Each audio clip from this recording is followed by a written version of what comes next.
Hello दोस्तों, नमस्कार। स्वागत है आपका कमसा एकेडमी पर। आज हम पढ़ने वाले हैं एलडीसी के साइंस के अंदर। सबसे पहले हम पढ़ने वाले हैं भौतिक एवं रासायनिक परिवर्तन के। हम 50 एमसीक्यू व्याख्या सहित पढ़ेंगे और ट्रिक के साथ में पढ़ते हुए हम चलने वाले हैं, तो एंड तक बने रहिएगा। चलो हम शुरू करते हैं। हमारा पहला क्वेश्चन, निम्नलिखित में कौन सा भौतिक परिवर्तन है? ए दूध का दही बनना, लोहे में जंग लगना, बर्फ का पिघलना या लकड़ी का जलना। तो ये भौतिक परिवर्तन जो है बर्फ का पिघलना, आंसर सी हो जाएगा। इसकी व्याख्या देखते हैं हम। देखिए, भौतिक परिवर्तन में केवल आकार, अवस्था, रूप बदलता है, नया पदार्थ नहीं बनता। बर्फ पिघलकर पानी बनता है और वही पदार्थ, फिर पदार्थ तो वही रहेगा ना। तो इसकी ट्रिक है कि रूप बदले, पदार्थ नहीं बदले, वो भौतिक परिवर्तन कहलाता है। अगला दूसरा क्वेश्चन है हमारा कि निम्न में से कौन सा रासायनिक परिवर्तन है? जल का उबलना, नमक का घुलना, मैग्नीशियम का जलना या बर्फ का जमना। इसका आंसर होगा सी, मैग्नीशियम का जलना। क्योंकि मैग्नीशियम जलकर मैग्नीशियम ऑक्साइड बनाता है, जो नया पदार्थ बनता है, वही पदार्थ नहीं रहता है। इसकी भी ट्रिक है ये कि जलना मतलब नया पदार्थ बनना। अगला तीसरा क्वेश्चन है कि लोहे में जंग लगना किस प्रकार का परिवर्तन है? ये रासायनिक परिवर्तन है। देखिए, जंग लगने पर लोहे से अलग नया पदार्थ बनता है, जिसे जल योजित फेरिक ऑक्साइड कहते हैं। इसीलिए रासायनिक परिवर्तन हो जाएगा।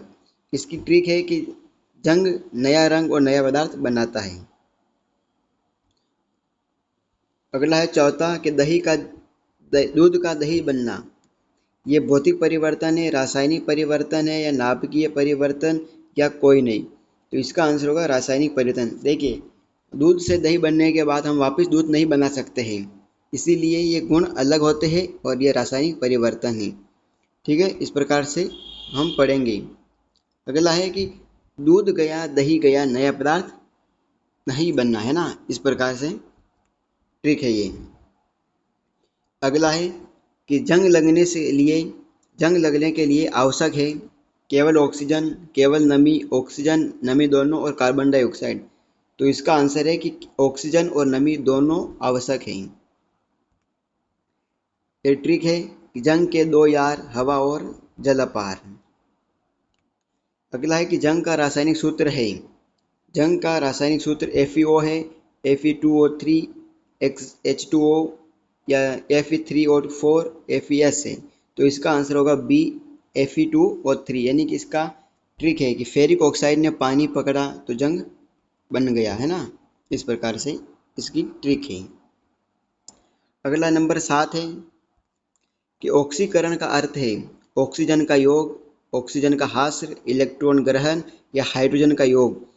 तो आपका आंसर होगा कि, देखिए, इसका आंसर होने वाला है कि ऑक्सीजन। देखिए, ऑक्सीकरण में ऑक्सीजन जुड़ती है और इलेक्ट्रॉन का त्याग होता है। तो इसका आंसर हो जाएगा, हमारा पहला क्वेश्चन क्या कह रहा है कि ऑक्सीकरण का अर्थ क्या हो गया। इसमें ऑक्सीजन जुड़ती है यानी ऑक्सीजन का योग होता है और इलेक्ट्रॉन का त्याग होता है, यानी कि इलेक्ट्रॉन का त्याग हो जाता है इसके अंदर। अगली बात आती है अपचयन का अर्थ है। अपचयन का अर्थ क्या है? ऑक्सीजन का योग, ऑक्सीजन का हास्र, इलेक्ट्रॉन त्याग या हाइड्रोजन का हास्र। देखिए, इलेक्ट्रॉन का त्याग तो नहीं होगा, इलेक्ट्रॉन का प्राप्त होता है, तो इसमें ऑक्सीजन का हास्र होगा। आंसर बी हो जाएगा इसका। अपचयन में क्या होता है? ऑक्सीजन कम हो जाती है। अगला 9 नंबर का इलेक्ट्रॉन त्यागने की प्रक्रिया कहलाती है ऑक्सीकरण, अपचयन, संयोजन, अपघटन। देखिए, इलेक्ट्रॉन त्यागेगा तो उससे क्या बनेगा? ऑक्सीकरण बनेगा। तो आंसर ए हो जाएगा इसका। देखिए, त्यागे इलेक्ट्रॉन तो ऑक्सीकरण बनता है। इसकी ट्रिक है ये। इलेक्ट्रॉन ग्रहण करने की प्रक्रिया कहलाती है इलेक्ट्रॉन ग्रहण करने की, ऑक्सीकरण, अपचयन, विस्थापन या संयोजन, तो इसकी प्रक्रिया कहलाती है अपचयन। आंसर बी हो जाएगा। अगला आता है नंबर 11 पे कि निम्न में से कौन सा अपचयन का उदाहरण है। COU प्लस H2 बराबर Cu प्लस H2O इसका उदाहरण आ जाएगा, जिसे अपचयन है ये। इसका ट्रिक है ये कि ऑक्सीजन हटे अपचयन घटे। अगला आता है कि निम्न में से कौन सी रेडॉक्स अभिक्रिया है।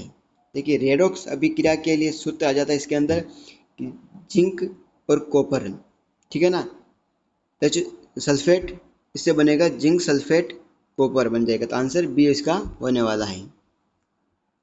इसकी ट्रिक है कि जहां दोनों साथ हो रेडॉक्स की बात होती है। अगला है ऑक्सीकरण पदार्थ है, इलेक्ट्रॉन देता है, इलेक्ट्रॉन ग्रहण करता है, स्वयं ऑक्सीकृत होता है या कोई नहीं। तो ये इलेक्ट्रॉन ग्रहण करता है, तो बी आंसर इसका हो जाएगा। अगला है अपचायक पदार्थ, इलेक्ट्रॉन ग्रहण करता है, इलेक्ट्रॉन त्यागता है, ऑक्सीजन देता है या कोई नहीं। तो ये क्या करेगा, इलेक्ट्रॉन देकर दूसरे का अपचयन कराता है ना, इलेक्ट्रॉन त्यागने का बात करता है ये। अगली बात है निम्न में से कौन सा ऑक्सीकारक है, O2, H2, CO या C।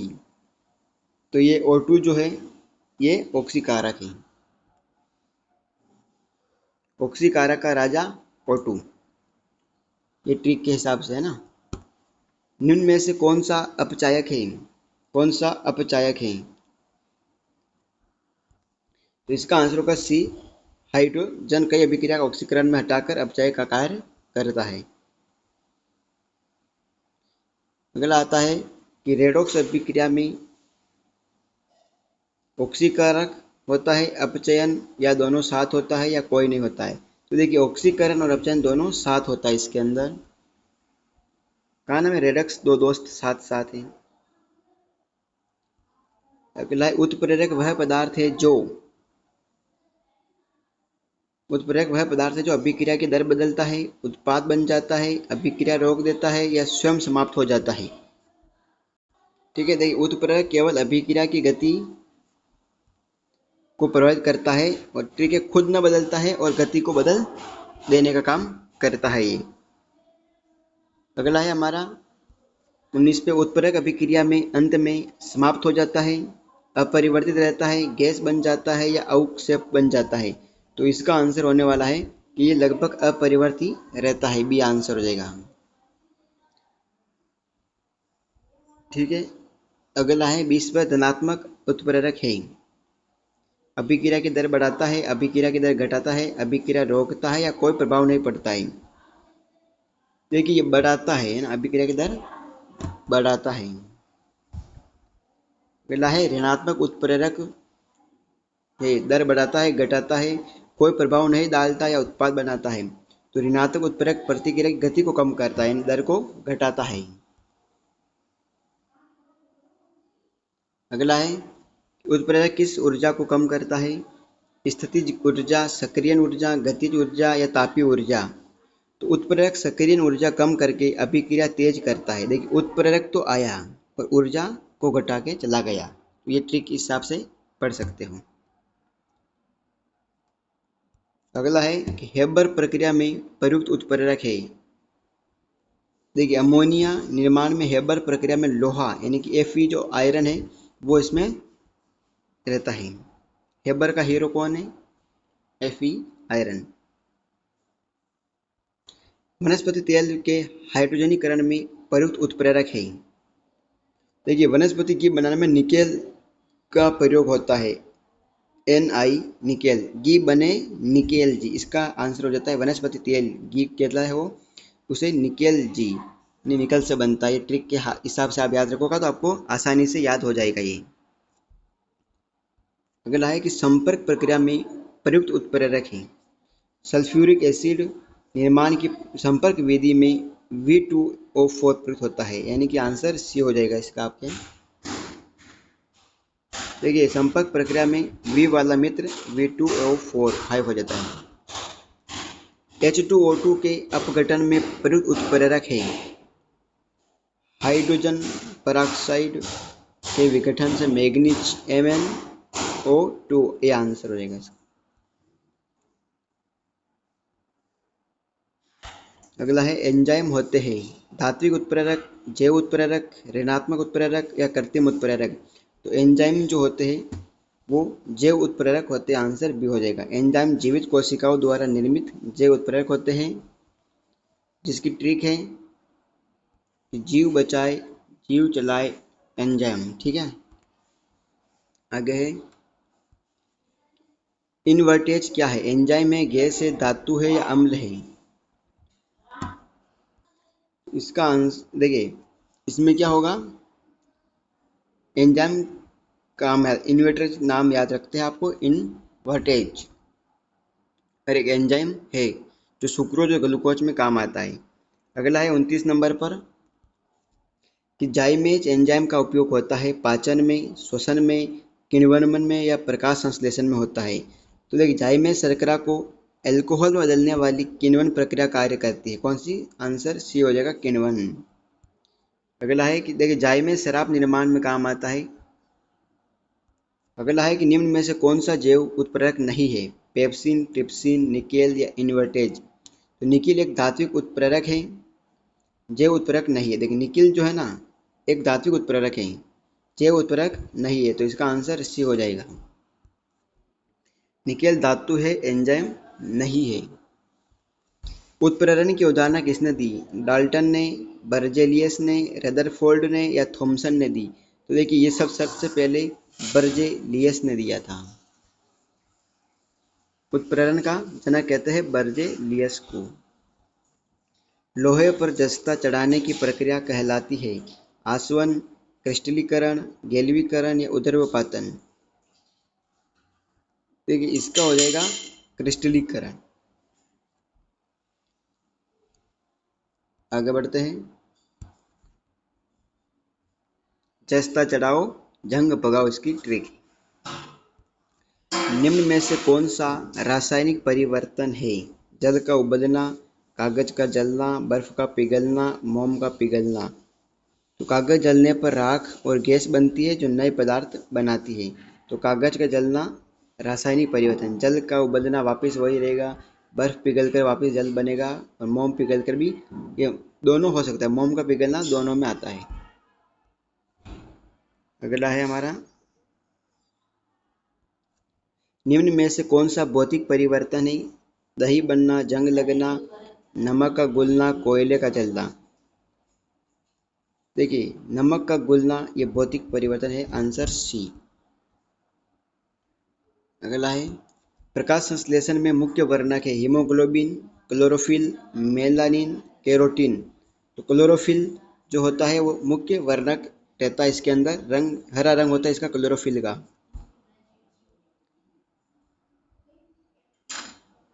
अगला है ऑक्सीकरण संख्या में वृद्धि किसे दर्शाती है? अपचयन को, ऑक्सीकरण को, उदासीनीकरण को और अपघटन को। तो देखिए ऑक्सीकरण का संकेत देता है ये।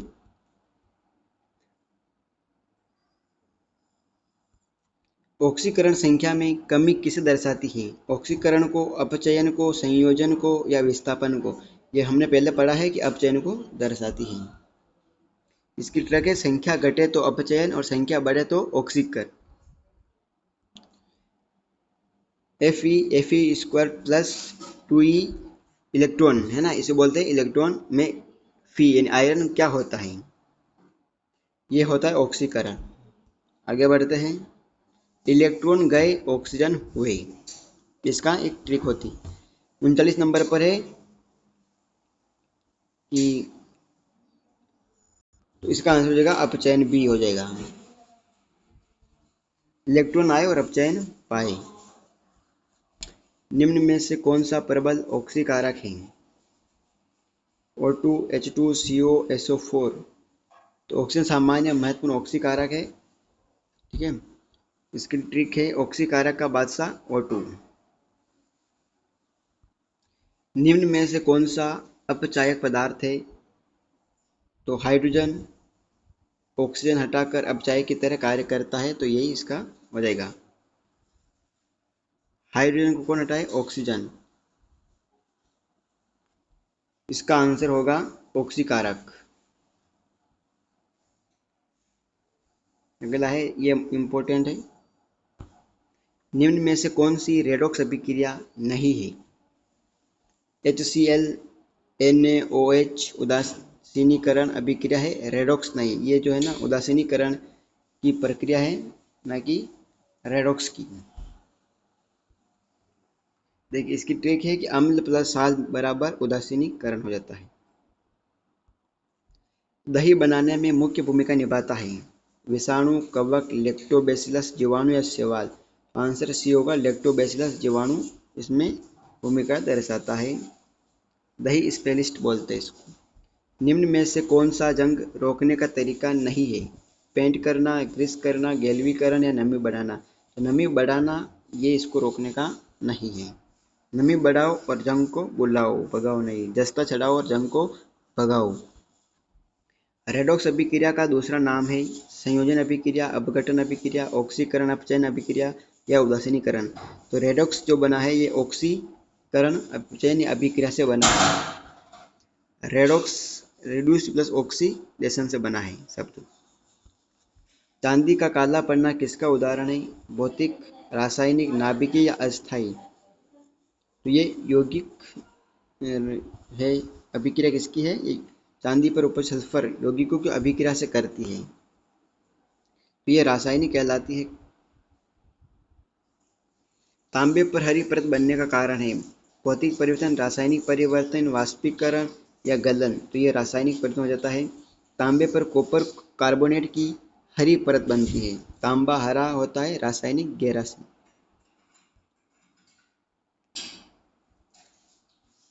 निम्न में से कौन सा उत्क्रमणीय परिवर्तन है? कागज का जलना, बर्फ का पिघलना, जंग लगना, दूध का दही बनना। बर्फ को पुनः जमा कर पहले जैसी अवस्था में लाया जा सकता है, इसीलिए बर्फ का पिघलना उत्क्रमणीय हो जाएगा। हमारा लास्ट क्वेश्चन है, निम्न में से कौन सा भौतिक परिवर्तन नहीं है? जल का उबलना, चांदी का घुलना, लकड़ी का जलना या बर्फ का जमना। तो लकड़ी का जलने पर नया पदार्थ बन जाएगा, तो आंसर ये हो जाएगा।